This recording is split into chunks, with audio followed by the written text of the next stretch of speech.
A reading from the Holy Gospel according to Mark. Jesus summoned the 12 and said to them, "You know that those who are recognized as rulers over the Gentiles lord it over them, and their great ones make their authority over them felt. But it shall not be so among you. Rather, whoever wishes to be great among you will be your servant. Whoever wishes to be first among you will be the slave of all. For the Son of Man did not come to be served, but to serve, and to give his life as a ransom for many." The Gospel of the Lord.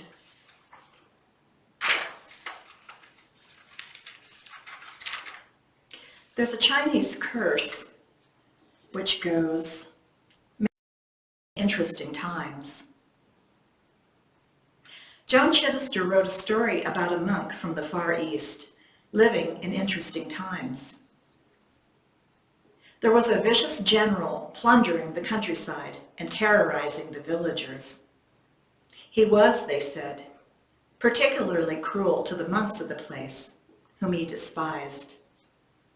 One day, at the end of his most recent assault, he was informed by one of his officers that, fearing him, all the people had already fled the town, with the exception of one monk, who had remained in his monastery going about the order of the day. The general was infuriated at the audacity of the monk and sent the soldiers to drag him to his tent. "Do you not know who I am?" he roared at the monk. "I am he who can run you through with a sword and never bat an eyelash." But the monk replied quietly, "And do you not know who I am? I am he who can let you run me through with a sword and never bat an eyelash." This is an example of power over versus personal power, of dominance and control over others versus self-control of one's thoughts, actions, and responses.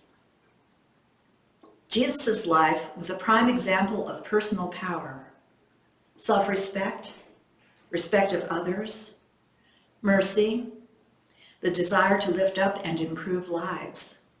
These are holy traits. Power over is stolen power and needs victims. Without a person to have power over, there is no power. For me, it seems that to seek power over is a sign of weakness. From Proverbs 12:18, "Rash words are like sword thrusts." Some of the world today is rampant, violent, and uncontrollable in action, manner, and speech.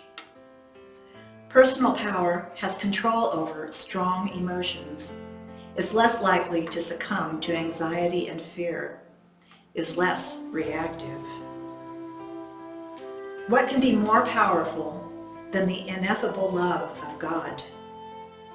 May we all have a modicum of that power for each other, so that we do not become a mere breath when weighed on the scales of eternity.